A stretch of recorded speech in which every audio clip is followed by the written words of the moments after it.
Hoje é para achar Corá.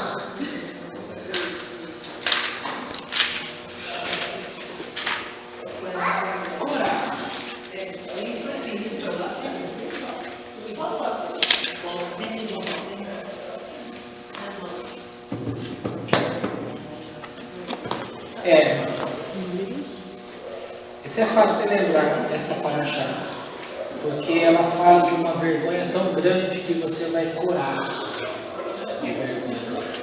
Entendeu?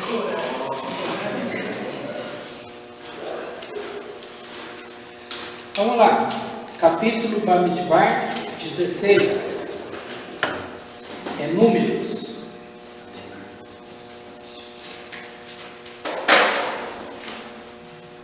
E desligaram-se da congregação Coré, filho de Itzhak, filho de Kehat, filho de Levi, e Datã e Abiram, filhos de Eliá, e On, filho de Pelet, os quais eram da tribo de Ruben. E estes levantaram-se perante Moshe com 250 homens dos filhos de Israel, chefes da congregação, chamados à assembleia, varões de renome. Então guarda aqui, varões de renome. E congregaram-se contra Moshe e contra Arão e disseram-lhes: bastai-vos, pois toda a congregação, todos eles são santos, e entre eles se acha o Eterno. E por que vos elevais sobre a congregação do Eterno? Ouviu Moshe e caiu sobre o seu rosto, e falou a Cora e toda a sua congregação, dizendo: amanhã fará conhecer o Eterno, aquele que lhe pertence e aquele que é santo, e os fará chegar a si. Aquele a quem escolher fará aproximar-se a si. Isto fazei: tomai incensários, Cora e toda a sua companhia, e coloque neles fogo, e coloque neles incenso diante do Eterno. Amanhã, e o homem a quem escolher o Eterno para ele, este será o santo. Bastai-vos, filhos de Levi, e disse Moshe a Corá: ouvi, rogo, filhos de Levi, acaso para vós é pouco que vos tenha separado o Deus de Israel da congregação de Israel, para vos fazer chegar a si, a fim de fazer o serviço do tabernáculo do Eterno, e para estar diante da congregação para servi-la, e fez chegar a ti e a todos os teus irmãos, filhos de Levi, contigo, e procurais também o sacerdócio. Para isso é que tu e toda a tua congregação foste chamados perante Deus. Arão, quem é ele para que vos queixeis contra ele? E mandou Moshe chamar a Datã e Abiram, filhos de Eliá. E eles disseram: não subiremos. Achas pouco nos teres feito subir de uma terra que emana leite e mel, para nos matares no deserto, senão que também queres se assenhorear de nós? Nem tampouco a terra que emana leite e mel nos trouxeste, nem nos deste a herança de campo e vinhas. Porventura pensas arrancar os olhos destes homens? Não subiremos. Irou-se Moisés muito e disse ao Eterno: não atentes para a sua oferta, nem um só asno deles tomei, nem fiz mal a algum deles. E disse Moshe a Corá: tu e toda a tua congregação, ponde-vos diante do Eterno, tu, eles e Arão, amanhã, e tomai cada um seu incensário, e porei sobre ele incenso, e farei chegar diante do Eterno, cada um o seu incensário, 250 incensários, e tu e Arão, cada um com o seu incensário. E tomaram cada um o seu incensário, e puseram sobre ele fogo, e puseram sobre ele incenso, e se puseram perante a entrada da tenda da reunião, com Moisés e Arão. E congregou contra eles Corá, toda a congregação, à entrada da tenda da reunião, e apareceu a glória do Eterno a toda a congregação. E falou o Eterno a Moshe e a Arão, dizendo: separai-vos do meio dessa congregação, e os consumirei com um momento.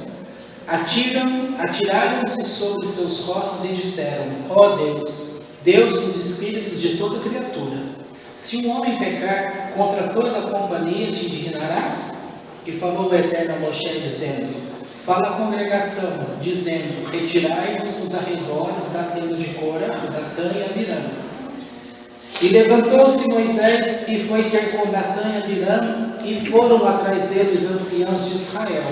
E falou à congregação, dizendo: retirai-vos logo de junto das tendas destes homens maus. Não toqueis em nada do que é deles, para que não sejais castigados por todos os seus pecados. E retiraram-se, pois, os arredores da tenda de Corá, Datã e Abirã. E Datã e Abirã saíram e se puseram à entrada de suas tendas com suas mulheres, seus filhos e suas crianças. E disse Moshe: com isto sabereis que o Eterno me enviou a fazer todos estes feitos, e que não os tenho feito de mim mesmo. Se estes morrerem como morrem todos os homens, e se forem visitados como se visitam todos os homens, então não é o Eterno que me enviou. E se criar Deus uma criação inédita, e abrir a terra a sua boca, e os tragar com tudo que é deles, e descerem vivos ao abismo, então sabereis que irritaram estes homens ao Eterno. E ao acabar ele de falar todas essas palavras, fendeu-se a terra debaixo deles, e abriu a terra sua boca e tragou-os, e as suas casas, a todos os homens de Corá, e a todos os seus bens. E desceram eles, e tudo que era deles, vivos ao abismo. E cobriu-os a terra e desapareceram do meio da congregação. E todo Israel que estava ao redor deles, fugiu por causa da voz estrondosa, do fendimento, porque diziam: não suceda que a terra nos trague. E um fogo saiu do Eterno e consumiu aos 250 homens que ofereceram incenso. E falou o Eterno a Moshe, dizendo: diz a Elazar, filho de Arão, o sacerdote, que separe os incensários do meio do incêndio, e que espalhe o fogo na terra mais adiante, porque eles se tornaram sagrados. Quanto aos incensários destes pecadores contra suas próprias almas, deles se façam lâminas para a cobertura do altar de cobre, porquanto os fizeram chegar diante do Eterno e se tornaram sagrados, e serão por sinal aos filhos de Israel. E tomou Elazar, o sacerdote, os incensários de cobre, que ofereceram os que foram queimados, e os converteu em lâmina para a cobertura do altar, para servir como memória aos filhos de Israel, para que não se aproxime homem estranho que não for da semente de Arão, para queimar incenso diante do Eterno, para que não sejam como Corá e como sua congregação, conforme tinha falado o Eterno por meio de Moshe, a ele, a Arão. E queixou-se toda a congregação dos filhos de Israel no outro dia contra Moshe e contra Arão, dizendo: vós causastes a morte do povo do Eterno. E ao congregar-se a assembleia contra Moshe e contra Arão, viraram-se para a tenda da reunião, e eis que a nuvem a cobriu, e apareceu a glória do Eterno. E vieram Moshe e Arão à frente da tenda da reunião. E falou o Eterno a Moshe, dizendo: removai-vos do meio desta congregação, e os consumirei como um momento. E atiraram-se sobre os seus rostos. E disse Moshe e Arão: toma o incensário, e põe nele fogo do altar, e põe incenso, e leva-o depressa à congregação, e faz expiação por eles, porque saiu a ira de diante do Eterno, e já começou a mortandade. E tomou Arão, como falou Moshe, e correu ao meio da congregação, e eis que já havia começado a mortandade do povo, e pôs o incenso e fez expiação pelo povo. E pôs-se entre os mortos e entre os vivos, e deteve-se a mortandade. Os que morreram na praga foram 14.700, além dos que morreram por causa de Corá. E voltou Arão para Moshe e a entrada da tenda da reunião, e a mortandade se deteve. E falou o Eterno a Moshe, dizendo: fala aos filhos de Israel, toma deles uma vara, por cada casa de seu pai, e de todos os seus príncipes, segundo as casas de seus pais, 12 varas, e cada um seu nome escreverão sobre sua vara. E o nome de Arão escreverás sobre a vara de Levi, porque haverá uma vara por cabeça de cada casa de seus pais. E as deixarás na tenda da reunião diante do testemunho, onde me encontrarei convosco. E do homem que eu escolher, sua vara florescerá. Assim fareis acalmar de sobre mim as queixas dos filhos de Israel, que proferem contra vós. Falou Moshe aos filhos de Israel, e deram-lhe todos os seus príncipes uma vara por cada príncipe, segundo as casas de seus pais, 12 varas. E a vara de Arão achava-se entre suas varas. E pôs Moshe as varas diante do Eterno na tenda do testemunho. No dia seguinte veio Moshe à tenda do testemunho, e eis que floresceu a vara de Arão da casa de Levi, e deu flor, deu brotos e deu amêndoas. E Moshe tirou todas as varas de diante do Eterno para todos os filhos de Israel, e eles viram e tomaram cada um a sua vara. Disse o Eterno a Moshe: torna a pôr a vara de Arão diante do testemunho, para que se guarde como sinal para os filhos rebeldes, e acabem-se assim as suas queixas de sobre mim, para que não morram. E fez Moshe como lhe ordenou o Eterno, assim fez. E falaram os filhos de Israel a Moshe, dizendo: eis que nós expiramos, nos perdemos, todos nós perdemos. Todo aquele que se chegar ao tabernáculo do Eterno morrerá. Estaremos, pois, expostos à morte. Deixa eu ver se dá para terminar. Tem bastante gente. É muito. Aqui já acabou. Bom,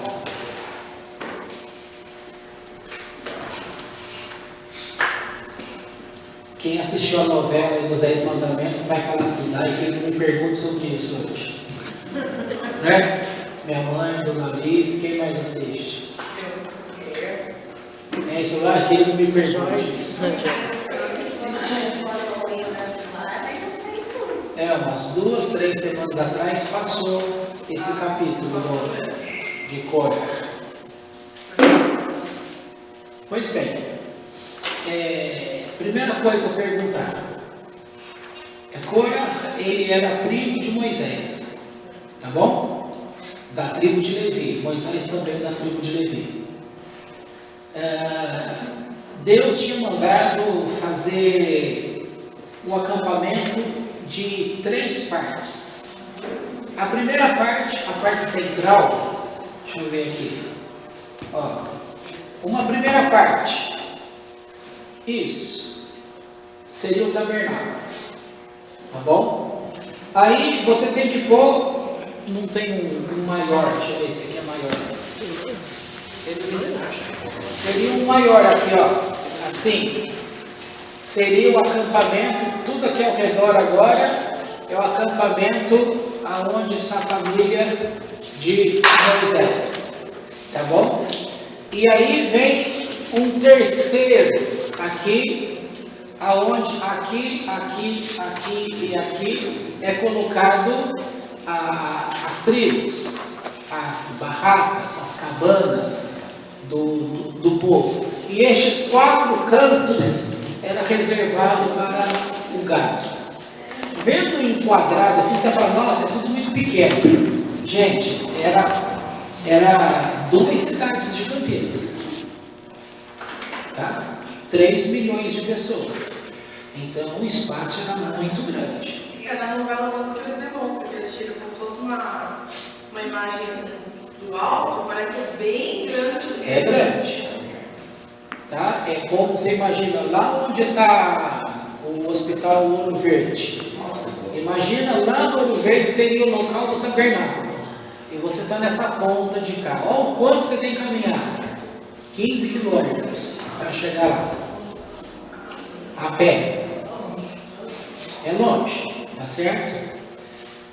Agora, no meio do povo, você tem que entender que, até então, Moisés é o homem a quem Deus confiou essa obra.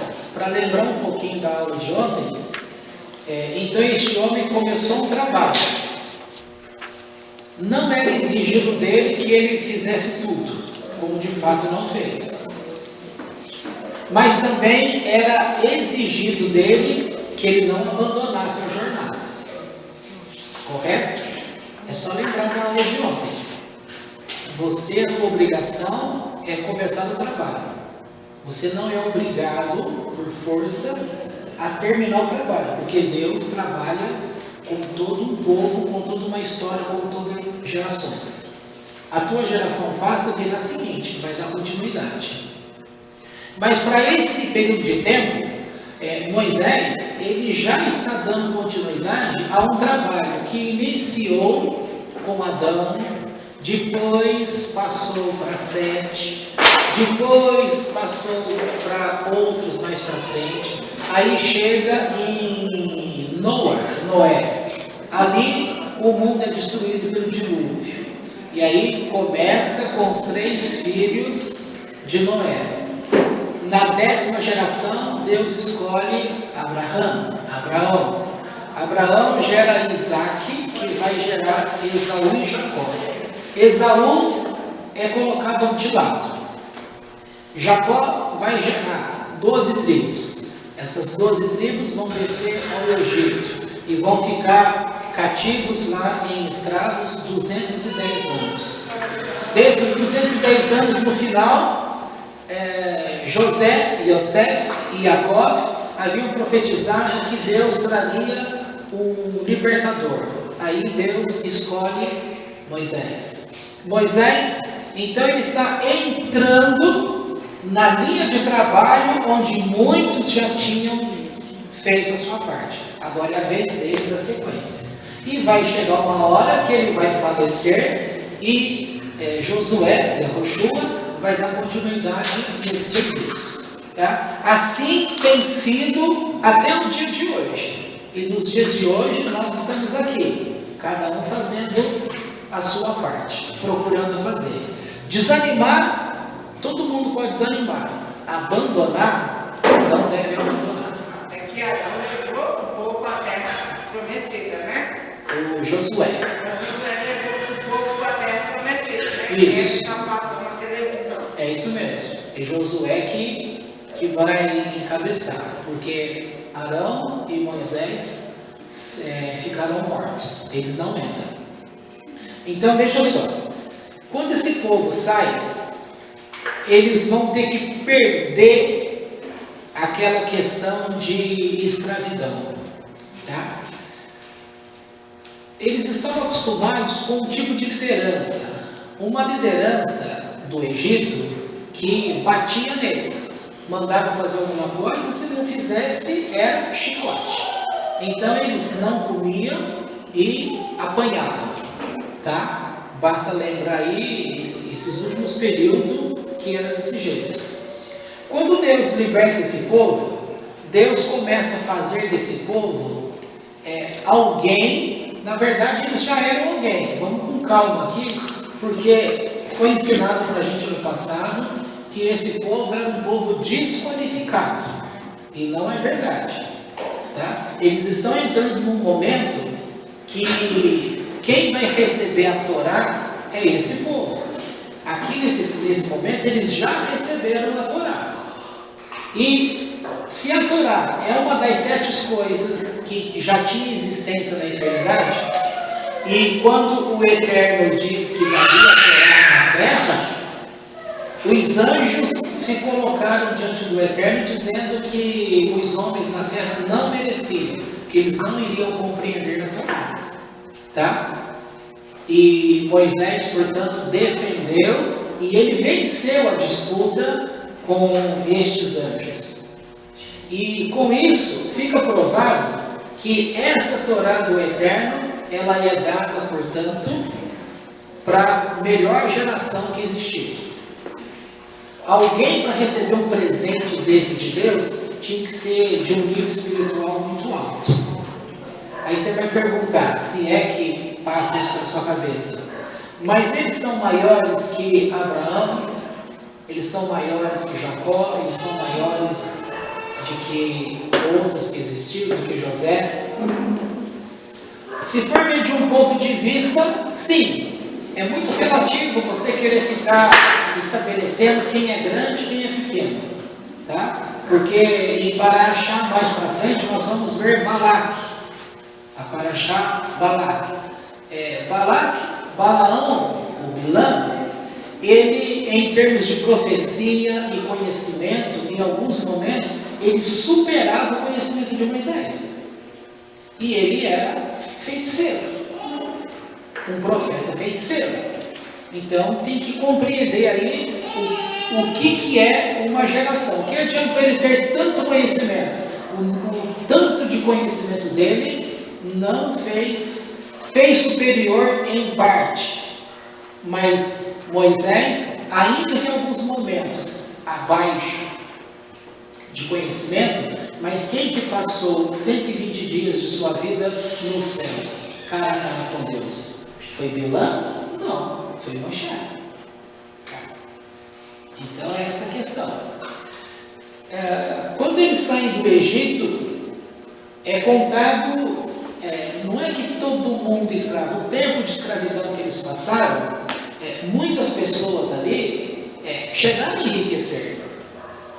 Tá? Por quê? Porque muitos conseguiram trabalhar, não era só lá no campo, como trabalhando como pastores no condado.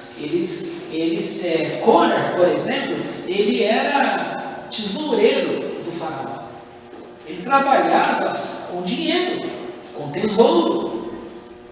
E ele, por sinal, como você acha que ele adquiriu o dinheiro dele? Roubando. Roubando como?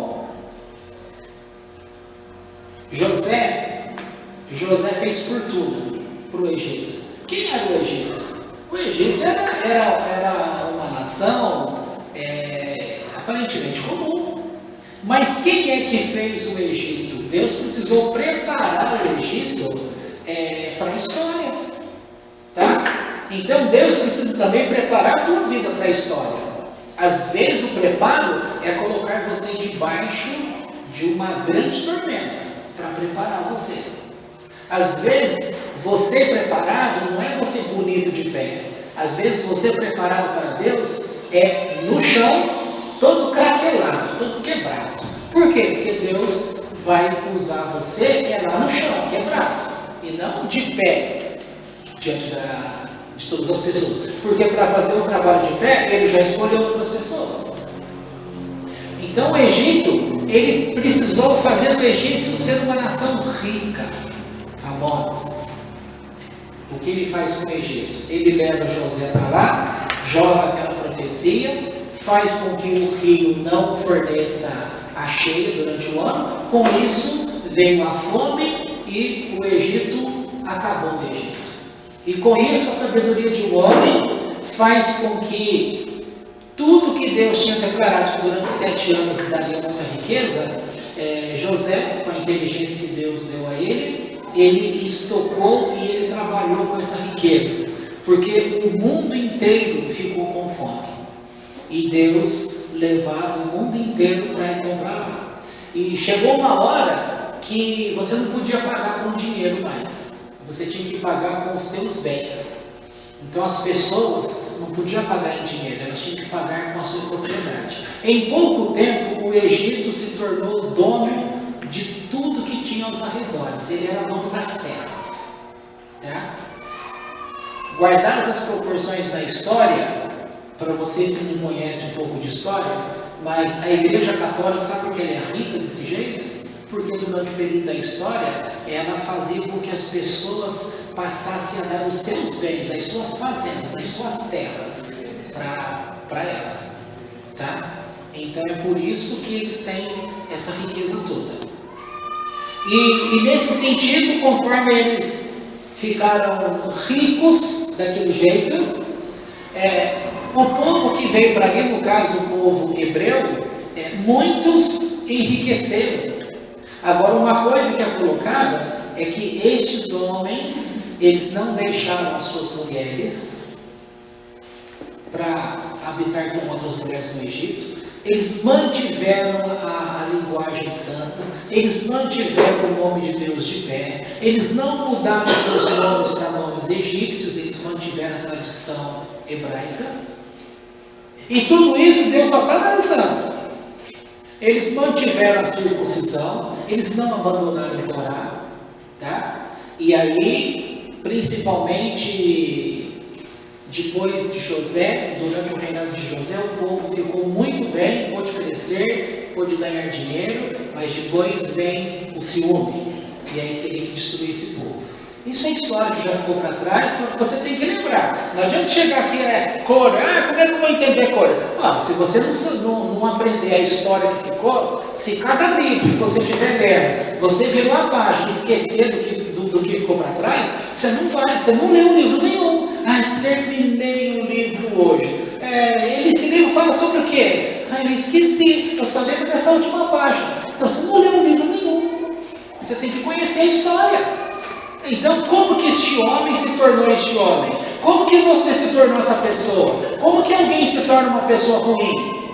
Nasceu ruim? Já ruim de todo? Não, essa ruindade, ela vai sendo trabalhada. Você vai ser exposto em situações que é dado o direito a você, porque muitas pessoas nascem propícias ao Yetzirah. E elas mudam, elas conseguem mudar o caminho. Um exemplo que eu tinha dado durante a semana foi com Miriam. O nome de Miriam foi dado a ela como algo para ser maldito, para que ela fosse assassina e fosse amargurada. Mas ela conseguiu transformar. Ela saiu do lado da esquerda e passou para o lado da direita. Tá? Então, Deus faz isso. Ele coloca as coisas te dando oportunidade para que você tome decisões. E você não fique com a marca. Então, aquela lei da Gabriela, eu nasci assim, vivi assim, vou morrer assim. Então, significa que aquele que nasceu torto nunca vai endireitar. Ele vai viver torto, então logo ele não tem culpa de nada. Tudo já estava determinado, então por que ele nasceu? Quem nasceu torto, ele vai ter que rebolar um pouco mais para poder endireitar.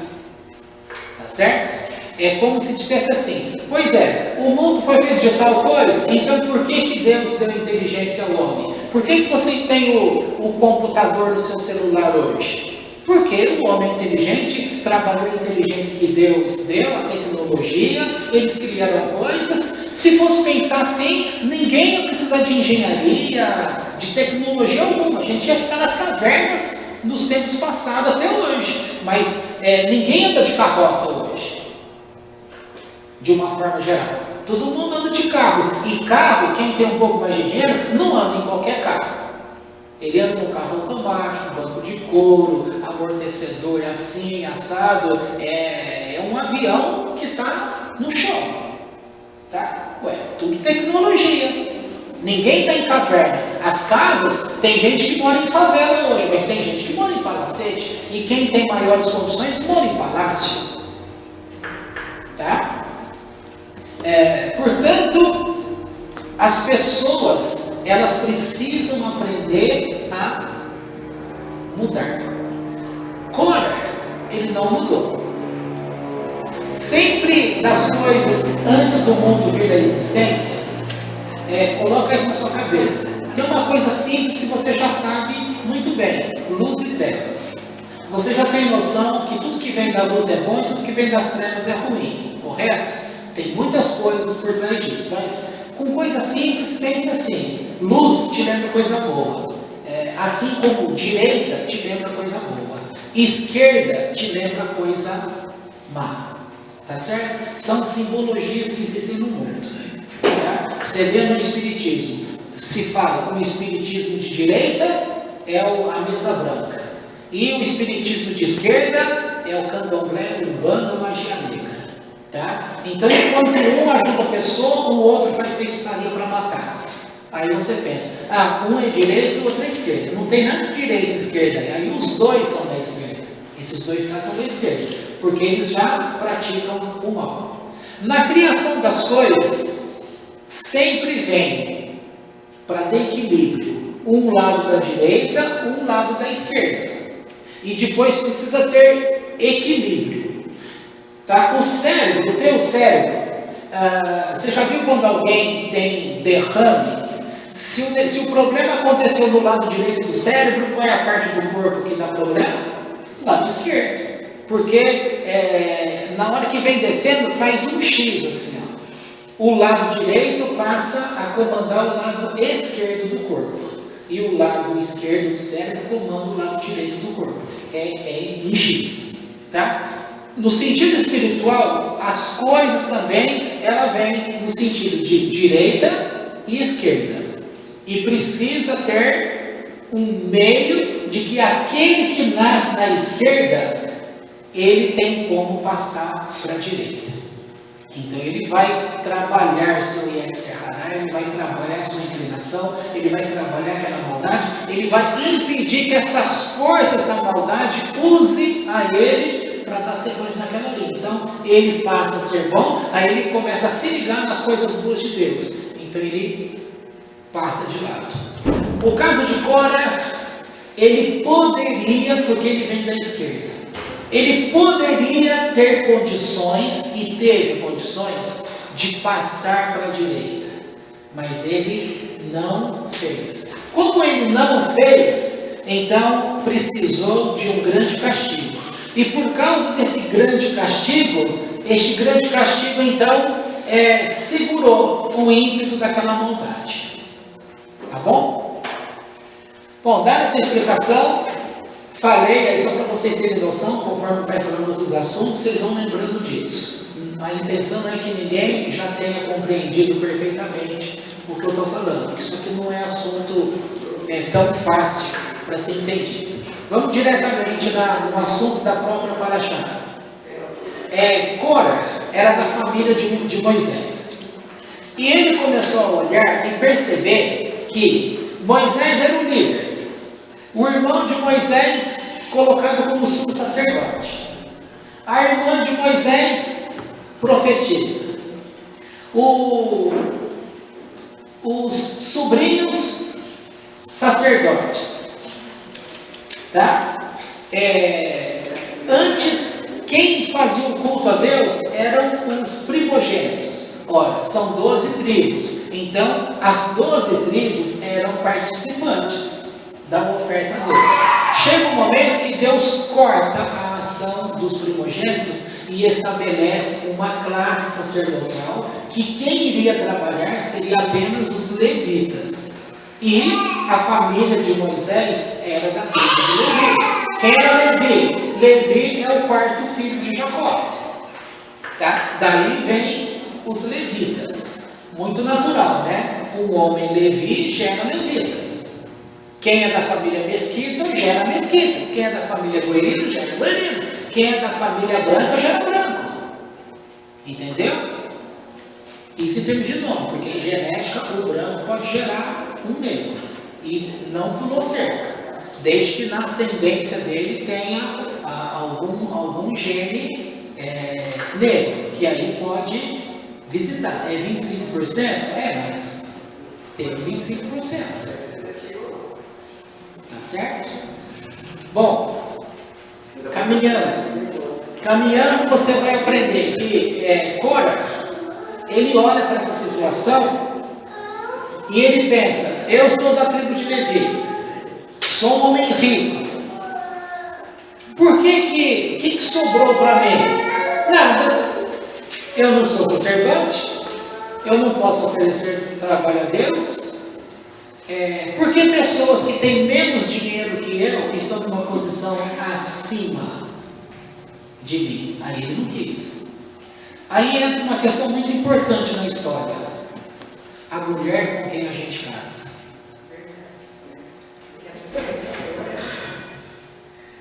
Estou falando mulher porque aqui o texto ele vai falar na história sobre mulher mesmo, tá?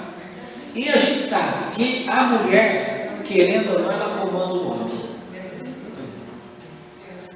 Ouviu glória a Deus ali? Então o que acontece? A mulher de Cora, quando ele chega em casa um dia, você percebe na afeição: o que aconteceu, meu bem? fico pensando, olhando aí, por que será que o nosso primo, por que ficou tudo para a família deles? Você não acha que tem alguma coisa errada? Meu bem, eu sempre falei para você, que essa família aí, eles têm um dedinho assim com o cão. E eles fizeram algum negócio, porque está tudo dominado lá. Você tem que tomar uma providência. Você tem mais dinheiro com ele do que eles. Afinal de contas, dinheiro gera poder. E poder é quem vai governar. Você tem que dar um jeito. Aí ele cresce, né? É isso mesmo. Amanhã eles vão ver o que vai acontecer. Ele vai para as cabanas e começa a conversar com pessoas. Pessoal, vocês estão contentes com a situação que eles estão passando? Vocês estão contentes? Vocês perceberam, olha, vocês aí que eram primogênitos, foi tirado da gente o direito de servir a Deus. Será que Deus, no meio desse povo todo, Deus, ele só se tornou Deus para a família levita, mas a família levita só da casa de Moisés? Será que Deus fez uma seleção desse jeito, que ele dominou ali e deixou todo o povo? Por acaso, se nós somos judeus, ele não disse que todos nós somos sagrados? Todos nós somos santos para Deus? Não foi para nós que ele disse, sejam vocês santos, porque eu, Senhor, vosso Deus, sou santo? Então, por que só uma família dentre os levitas tem essa aparência de santidade de trabalhar diante de Deus? Olha, inflamou aquele povo. E ele conseguiu 250 homens para poder fazer uma rebelião e querer questionar. Aí ele começou a dizer, será que essa Torá que ele tem ensinado para nós, será que essa Torá, ela vem de Deus mesmo? Será que Deus ensinou isso para ele? Aí ele começa a falar para o povo, vocês não acham estranho? Mas começou em casa, quando a mulher dele fala assim, meu bem, o que vocês aprenderam hoje no Shabat, lá na escola? Nós aprendemos as leis referentes ao tzitzit. Mas o que é isso? É que o Eterno ordenou que na vestimenta, que tenha 4 pontas, um quadrado, um retângulo, e tendo este quadrado, nós somos obrigados a colocar franjas de linhas nessas 4 pontas, sendo que uma linha em cada ponta, ela tem que ser da cor de azul claro. Mas por que isso? Será que se eu fizer uma túnica para você, uma roupa dessa todinha azul claro, vai ter que colocar ainda um filete azul? Vamos testar, Moisés. Ele vai e pergunta para Moisés, e Moisés fala, tem que colocar o azul. Moisés, como que vai colocar o azul, se já é azul? Não tem sentido. Como que Deus vai mandar fazer uma coisa dessa? E aí ele começa a jogar na cabeça do povo dúvida. Tá certo? Se der um pulo lá para o tempo dos judeus, da época de Yeshua, por exemplo, por que aquele povo judeu perseguia Yeshua e perseguiu outras pessoas? Tá? O judeu, preferencialmente, eles fazem de tudo para uma pessoa não ser condenada à morte. Mas tem situações, 3 delas, em que a pessoa ela é condenada à morte. Tá? E uma delas está vinculada com essa questão da idolatria. Quando você lê e aprendeu que Pilatos, numa festa, ele disse que ele tinha o direito de salvar alguém, libertar alguém. Os 2 condenados na época que estavam por julgamento era Jesus e era Barrabás.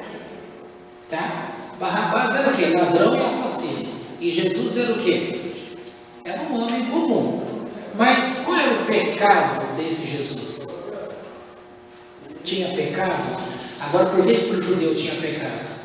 Porque ele estava se titulando Deus, de ser um Deus. Isso. Porque no meio do povo ele estava sendo considerado o Messias e sendo considerado Deus. Isso vai contra o princípio judaico, que não existe um outro Deus fora de Adonai. Com isso, a pessoa precisa ser morta. Por quê? Porque aquele ladrão que apenas mata, ele mata apenas o corpo. Matou o corpo, acabou o problema daquela pessoa. Quando você trabalha com ideia, você tem que matar muita gente. Você tem que matar esse e você não tem noção do estrago que vai ser feito. Imagina, o Nequinho está dirigindo o caminhão dele, aí ele pega o companheiro dele, tem lá uma ponta de cigarro, o vidro está quebrado, que não, fechado, fala assim para ele, pega no seu lado, joga isso aí fora. Aí ele fala assim, não, mas tem mato seco aqui do meu lado, não posso jogar. Não, pode sim, só uma pontinha só de cigarro, não vai acontecer nada. Aí convence ele, é verdade, o negócio desse tamanho, eu vou jogar, velocidade, o vento, acho que não vai ter problema. Aí ele pega e faz assim ainda, né? Pronto, vai embora. Na hora que ele chega em Campinas, ele vai descobrir que a IPTV está fazendo a reportagem lá que começou a queimar tudo, devastar tudo lá. Começou com o quê? Um grande estrago começou com uma pontinha pequenininha.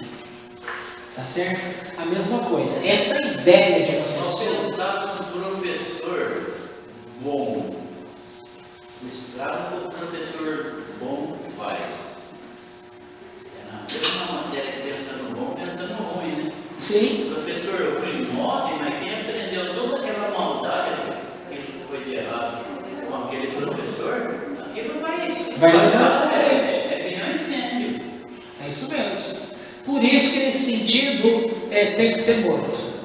Tem que ser morto porque é uma forma de você estancar aquela ideia. Só que mesmo matando aquele líder, você não tem noção de por quanto tempo vai durar aquela ideia. Tá?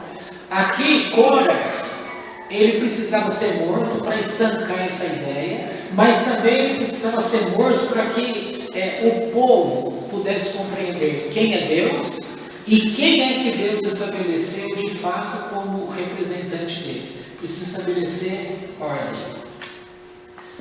Então, este homem, ele era rico, ele era ciumento, já é um distúrbio de caráter, tá?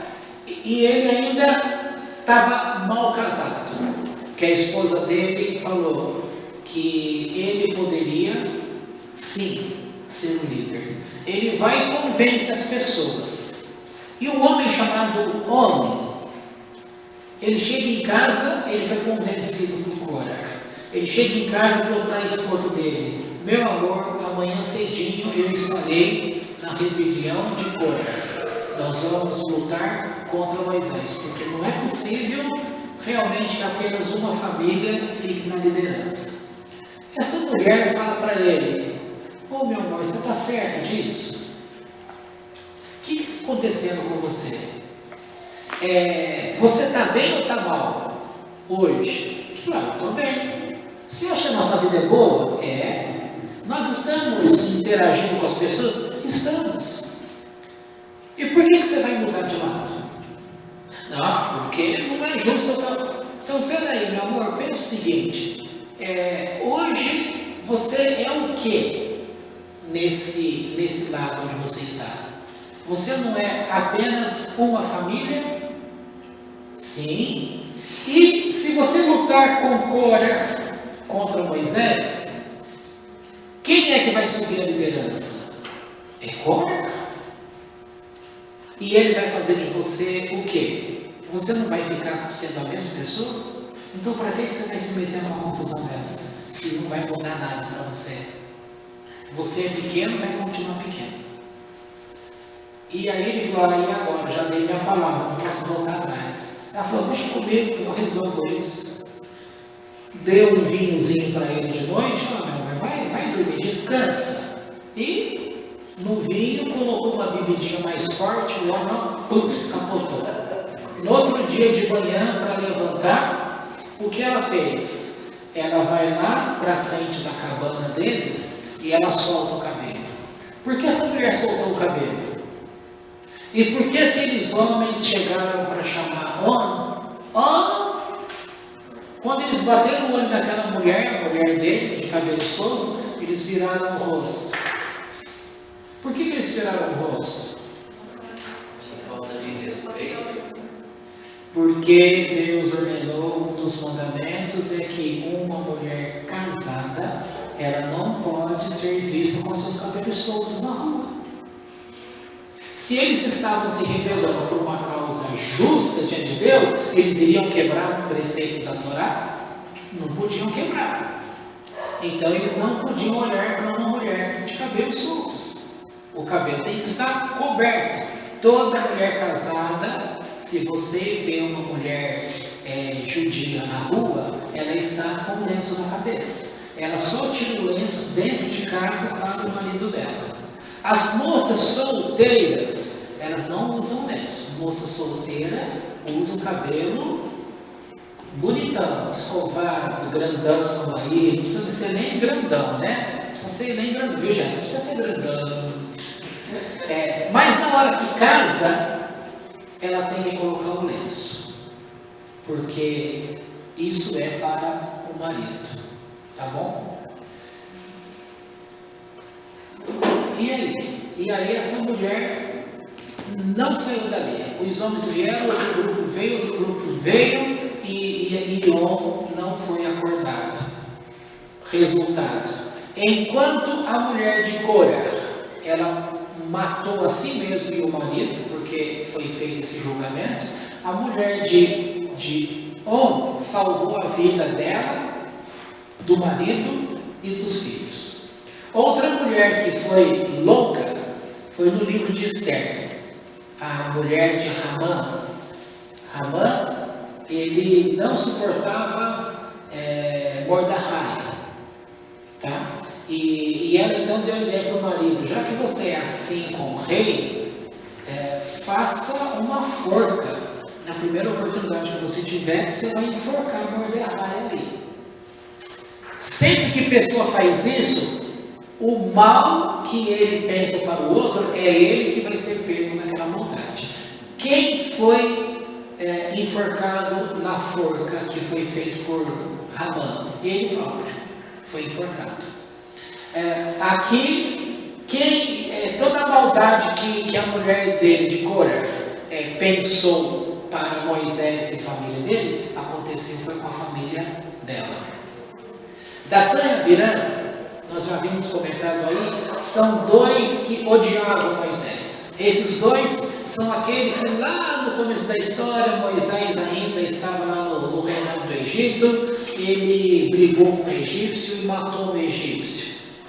E Datã e Abirã foram homens que viram e foram dedurar Moisés lá para o faraó. Foi aí que Moisés teve que fugir. Nessa fuga, tinha um preceito de Deus aí, Deus está num governo desse.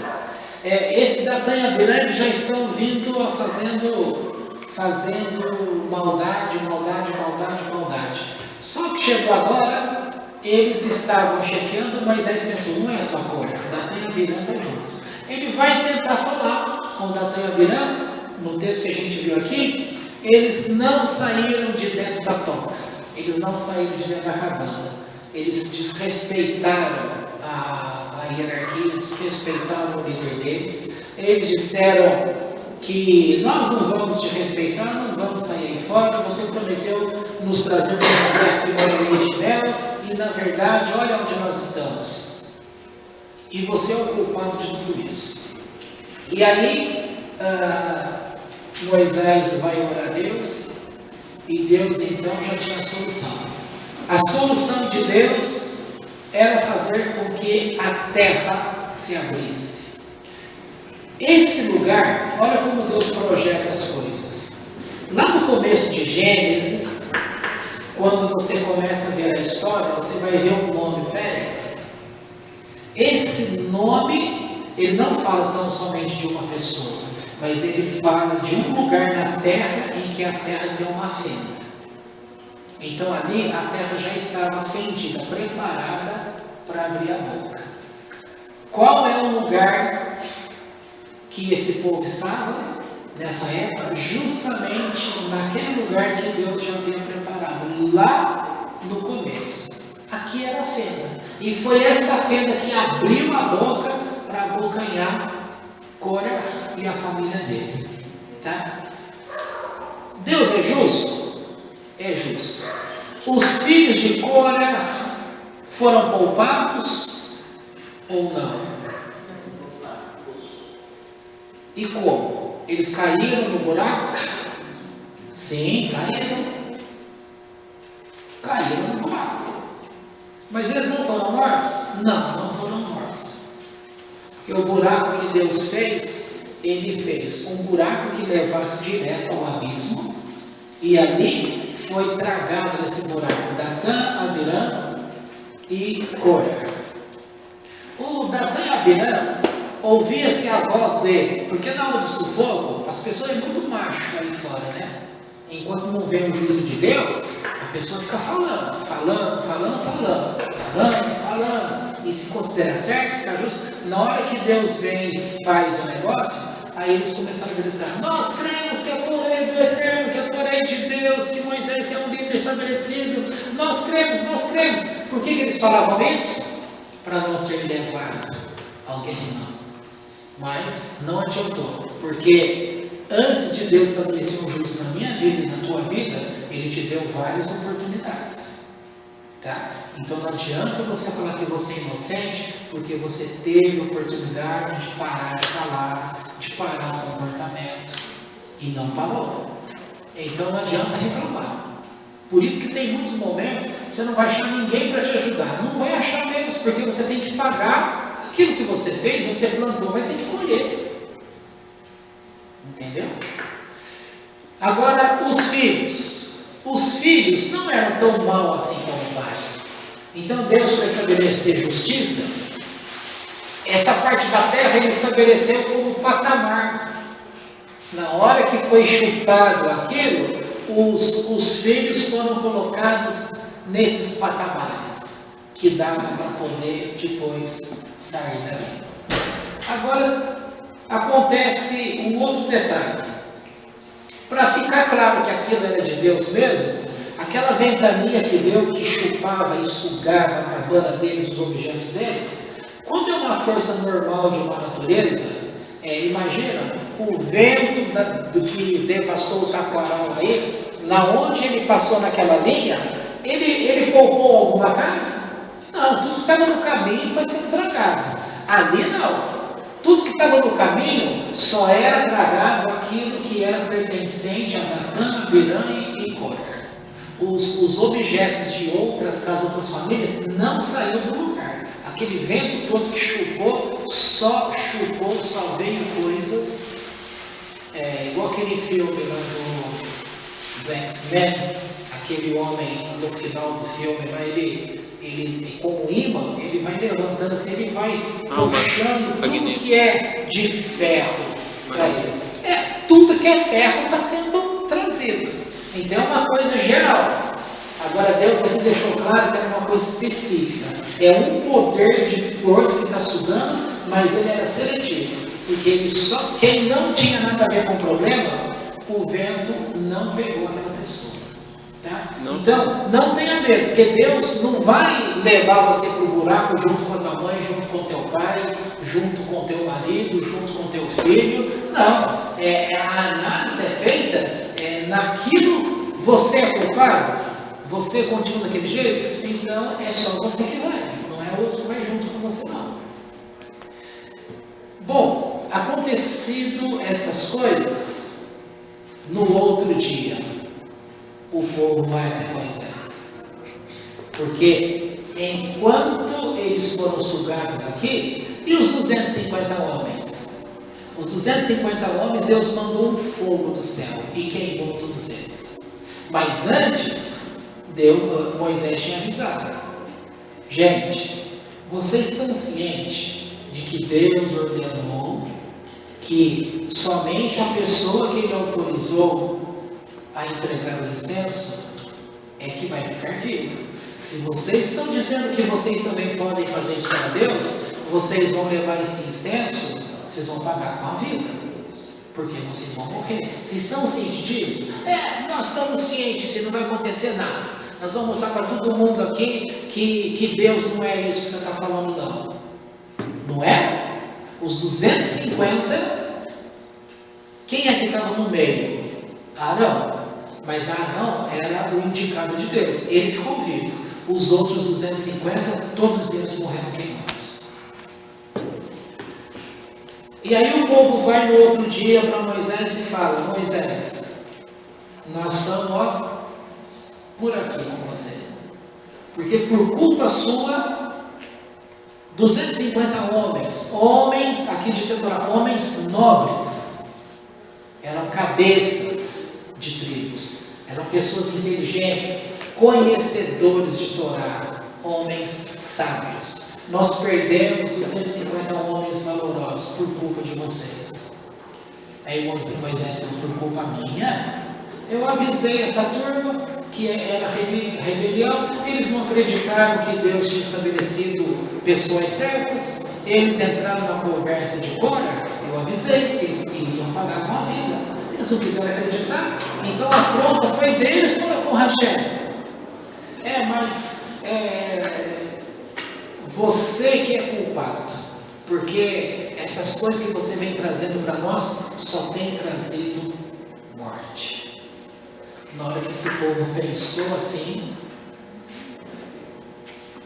Moisés percebeu que o anjo da morte desceu do céu e entrou no arraial do povo. E começou uma praga. Vocês que ouviram o texto, vocês lembram quantas pessoas morreram?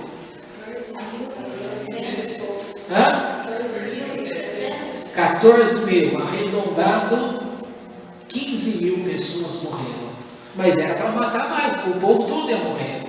Por que não matou mais? Porque Moisés chamou o irmão dele, Arão, e falou assim: Arão, pega a tua frigideira de apresentar incenso diante de Deus. Pega rapidinho, prepara o incenso e vai apresentar esse incenso lá no meio do povo. E aí Arão fala para ele: meu irmão, os meus 2 filhos entraram diante de Deus sem ser chamados e morreram na apresentação de incenso. Rachem mandou você falar para eu apresentar o incenso fora de lugar? O incenso é para ser feito aonde? Lá no tabernáculo. E não na parte, vocês têm que lembrar, o primeiro quadradinho aqui é o tabernáculo, o segundo quadrado aqui fora é onde estão os levitas, e o terceiro quadrado mais assim é onde está o povo. Então o incenso era para ser oferecido aqui no meio, e Moisés está mandando ele oferecer aqui no meio do povo. Se Deus não estivesse nisso, na hora que ele apresentasse no meio do povo, ele seria fulminado, aquele fogo ia queimar. E Moisés falou assim: eu vi o anjo da morte indo no meio do povo, a mortandade está ali, pegue o incenso, é por minha conta, pegue o incenso e vai apresentar este fogo lá no meio do povo. E Arão então confiou no irmão dele. Não era só porque ele é irmão, confiou porque ele é irmão. Ele confiou porque ele sabia que Deus falava com o irmão dele frente a frente, boca a boca. Não era confiança de irmão, era confiança de alguém que vê a autoridade de Deus na vida de um homem. Como Moisés sabia o antídoto para poder socorrer o povo?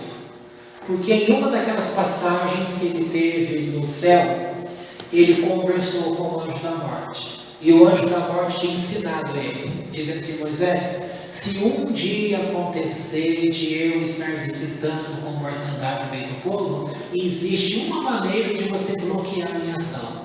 Se você pegar o incenso que é dado ao Eterno e queimar o incenso no meio lá aonde eu estiver, eu não posso continuar o meu trabalho. Eu sou impedido na hora. Por isso que Moisés falou: Arão, pega rapidamente o incensário e vai lá no meio do povo. Quando ele jogou aquela coluna, é só lembrar da música: do Santo dos Santos, a fumaça Me esconde. Na hora que sobe aquela fumaça grossa, que você não enxerga mais nada, essa fumaça ela liga a terra a Deus. Na hora que Arão colocou aquele incenso em funcionamento, o anjo parou a mortandade, mas parou em 14.700. Mais os 250 que já tinham morrido, vai dar um número de 15.000 pessoas mortas. Era para ter, tinha muito mais gente. O povo lá era em torno de 3 milhões, tinha muita gente para morrer ainda, mas parou nos 15.000. Tá? Agora foi uma estratégia, foi um conhecimento. Se ele não prestasse atenção, por isso que você deve vir aqui a Terrilat, presta atenção no ensino. Procure guardar alguma coisa, porque você não sabe. Quem sabe um dia lá na tua casa acontece alguma coisa e você vai se lembrar de algum ensino aqui que você vai poder usar lá na tua casa para poder estancar aquele mal. Moisés, se ele ficasse lá, eu vi no céu, o que é mesmo que aquele anjo me falou? Nossa, peraí, o que é mesmo? Enquanto ele fica perdendo tempo pensando, o anjo está matando. Então, tem que prestar atenção naquilo que Deus ensina. O ensino que Deus traz, por exemplo, vocês acham que a gente fica pegando no pé de vocês, mas vocês vivem reclamando que não conseguem lembrar das coisas. Olha, tem um culto aqui que Deus falou, gente, vou dar uma dica para vocês. Lê o texto da minha palavra, lê o capítulo, leu aquele capítulo, fecha o texto e procura falar para você mesmo aquilo que você leu. Não conseguiu? Volta lá, leia de novo o capítulo. Terminou? Fecha. Explica de novo para você. O que é que eu li aqui? Eu li assim, assim. Você tem que falar decorado? Só quem é ator que está acostumado que vai ler um texto e ele vai decorar tudo aquilo lá. Deus não falou que você tem que decorar a Bíblia. Mas Ele quer que você saiba o que é que está escrito. Leu a primeira vez? Não conseguiu? Leu uma segunda. Não conseguiu? Lê uma terceira. Ele disse, garanto para você que se você ler com atenção, 3 vezes você vai entender aquele assunto. E se você realmente, quando faz isso, você não esquece mais. Tá? A maioria das vezes acontece que você está fazendo outro tipo de coisa, aquele assunto vem. E tem um detalhe. Você está ali lendo. Você está na metade do texto, terminando o texto. Toca o telefone. Você parou ali, você vai atender. Na hora que você voltar, esquece aquele lá que joga fora essa primeira leitura. Você não vai conseguir mais. Tá? Se eu estou ali eu falo para a Andy, eu estou lá com o fone de ouvido aqui, vendo uma aula, ela me chama para alguma coisa, eu tiro o fone assim, falo alguma coisa com ela, eu estou ouvindo. Só que eu tenho que chegar lá, eu tenho que voltar no ponto, porque não adianta. Entrou, só que entrou no ouvido, saiu pelo outro. Não desce o coração, gente. Vocês têm que aprender que cérebro é cérebro.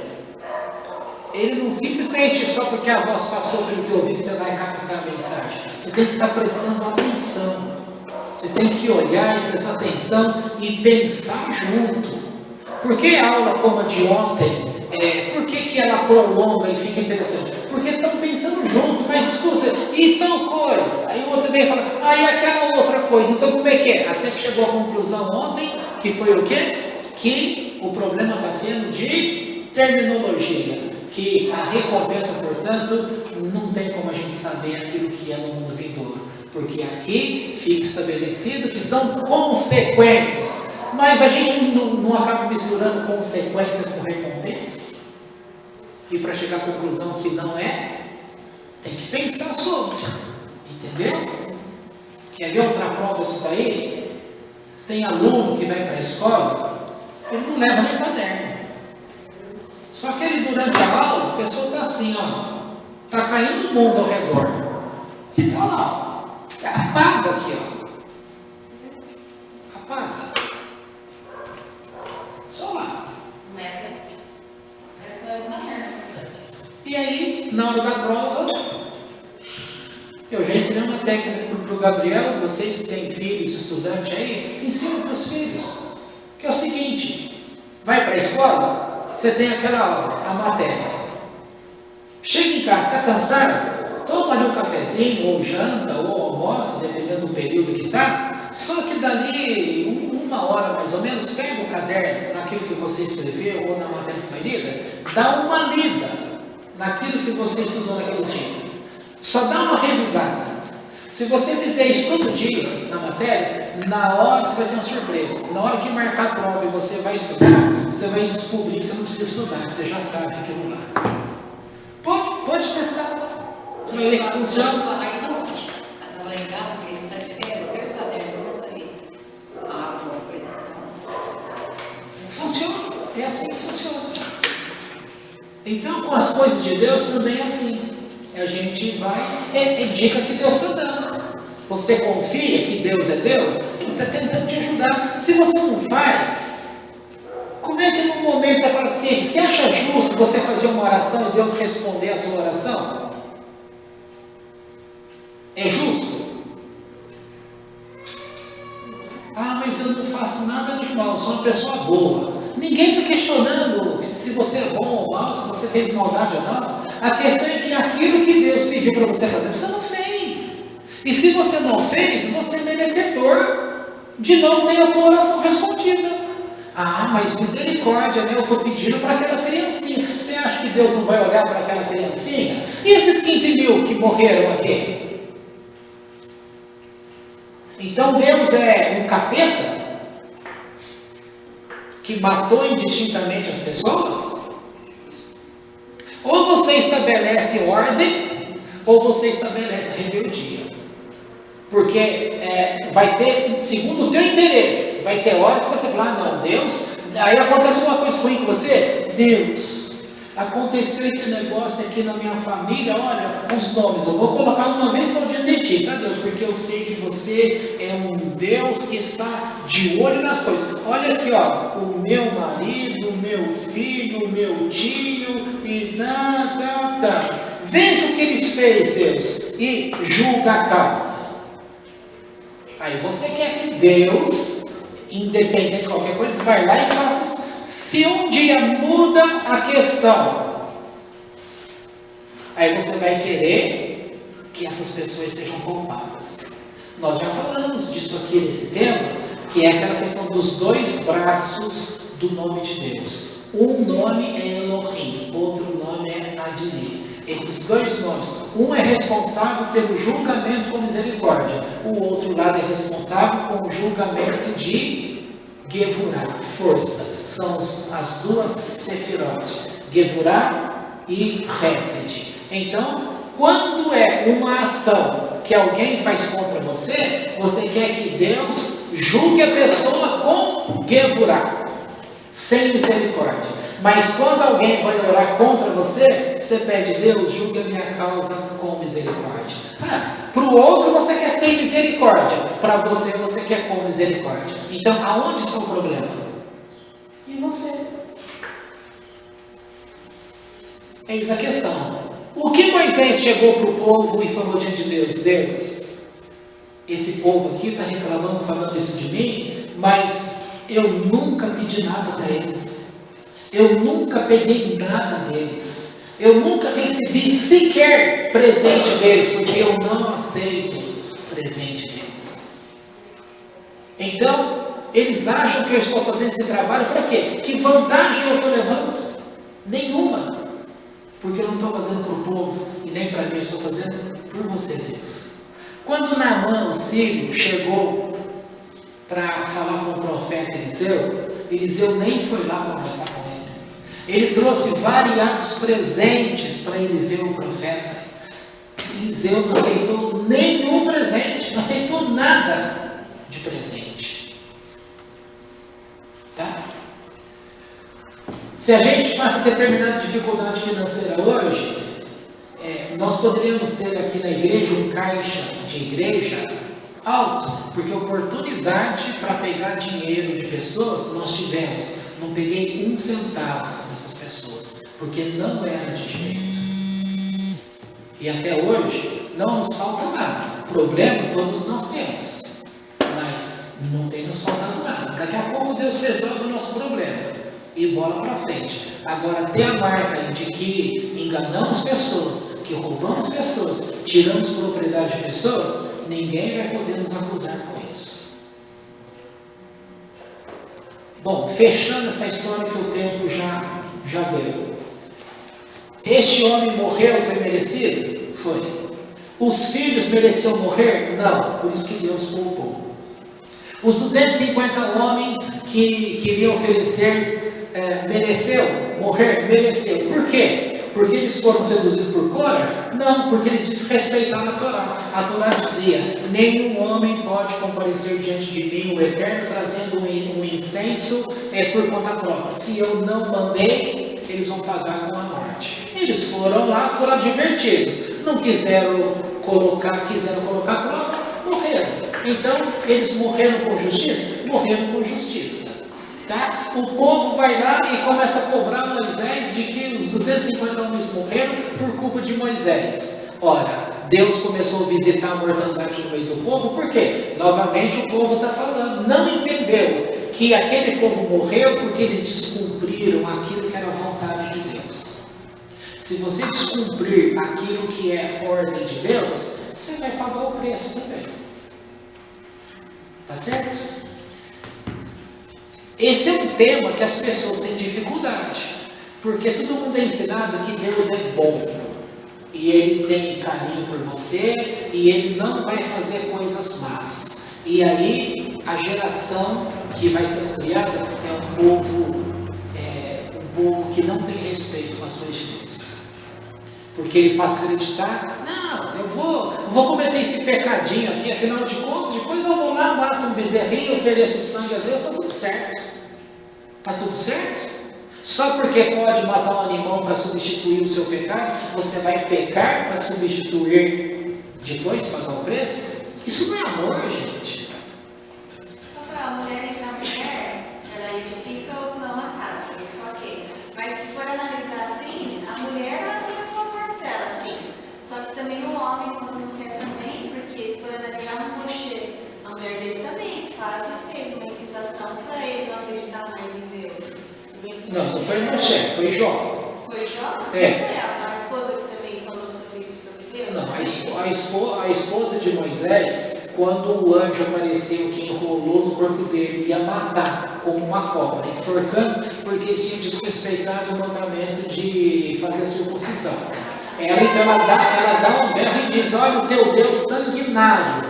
Isso é uma expressão de bronca, de fúria na hora. Mas ela pegou uma pedra com ponta de faca, ela fez a circuncisão no menino. E em seguida o anjo em forma de cobra soltou Moisés. Então ela entendeu que o erro estava ali. Então ela estava atenta. Ela conseguiu naquele momento identificar. Imagina se ela fala assim: oh Deus, por que será que meu marido está sendo enforcado? Ele é um homem santo, um homem bom. Afinal de contas, nós estamos voltando para o Egito para trabalhar na tua obra, Deus. Nós não entendemos. Acho que eu vou jejuar, Deus. O homem ia ser morto. Então tem que estar ligado. Ó, é tal coisa. Foi lá e fez. Tá bom?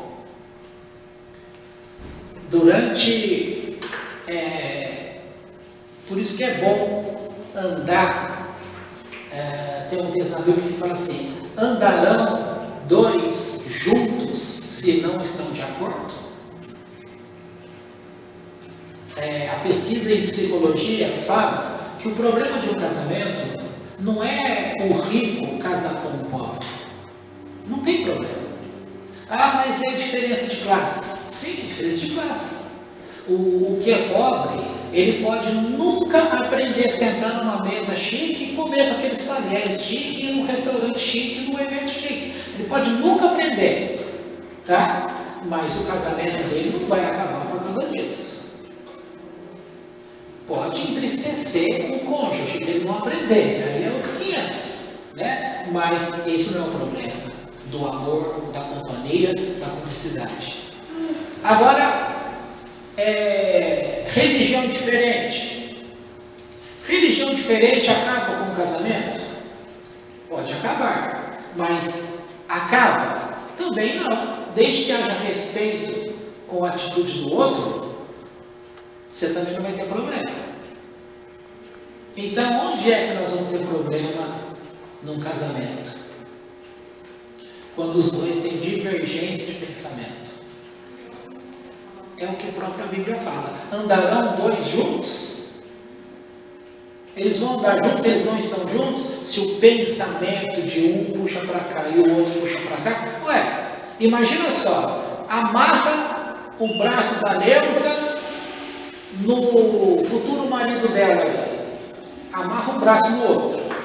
Aí os dois estão caminhando, né? Aí chega ali, vai ter uma rua para cá, uma rua para cá. Igual é assim na esquina, né? Uma vem para cá e a outra. Aí chega ali, o Jacques fala assim, Neuza, nós vamos para cá, reto. Ela fala, de jeito nenhum, nós vamos aqui para Constância Alves.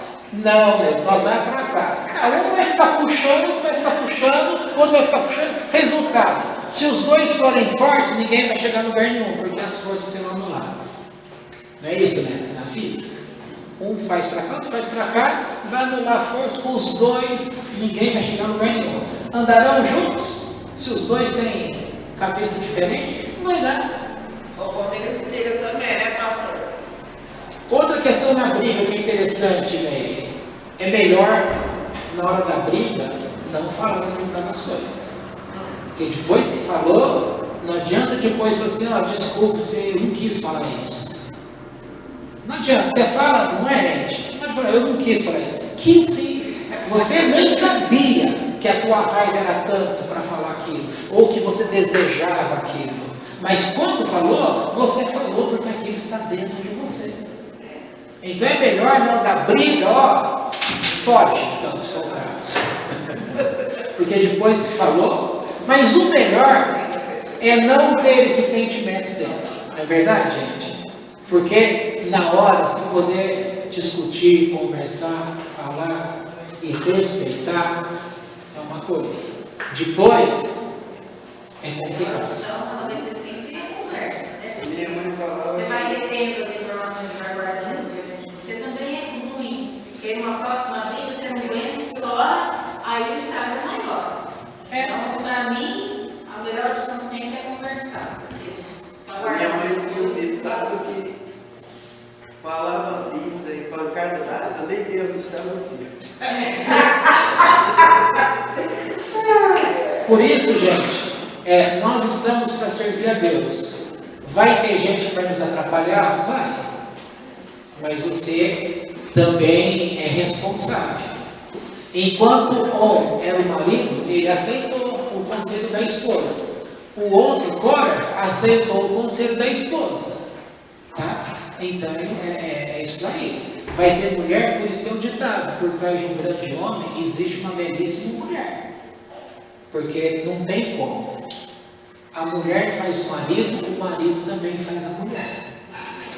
Tá? Então vamos ficar por aqui. Tem tanta coisa que eu tinha falado, mas a gente já falou tanta coisa e tem tanta coisa boa para a gente poder falar.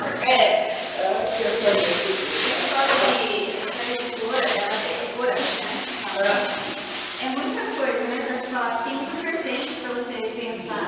Tudo que foi da ação dele mesmo, que vem reflete até hoje. O que ele fez antes, até hoje o ser humano infelizmente faz. A questão é que se você não está contente com aquilo que você tem, vai ter problema, né?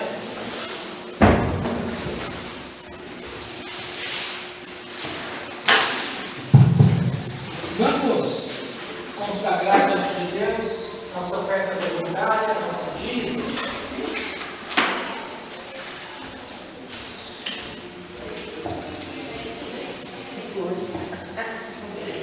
Papai, primeiramente queremos apresentar diante de Ti uma confraternização que temos. Coisa não foi o Senhor que mandou fazer, mas é uma coisa que nós fazemos para todos, para que a gente tenha uma comunhão maior, um tempo maior e um carinho para com as pessoas. Cada um trouxe alguma coisa e nós podemos sentar à mesa, conversar, rir, contar fatos e degustar coisas boas dessa época do ano. Por isso apresentamos a Ti. E qualquer coisa vinculada à shed ou qualquer outro tipo de perturbação, nós apresentamos para que seja queimado. E uma vez consagrado ao Senhor, seja aceito com santidade na Tua presença. Agora sim queremos apresentar nossa oferta voluntária, nosso dízimo em Tua presença, consagrando a Ti a nossa oferta voluntária, nosso dízimo, bem como o nosso coração, deixando claro que nós confiamos no Eterno em todas as coisas, porque o Eterno, Ele tem cuidado de nós e cuida de nós. Receba nesta manhã nosso Shabbat e mantenha em Tua presença cada um dos Teus filhinhos.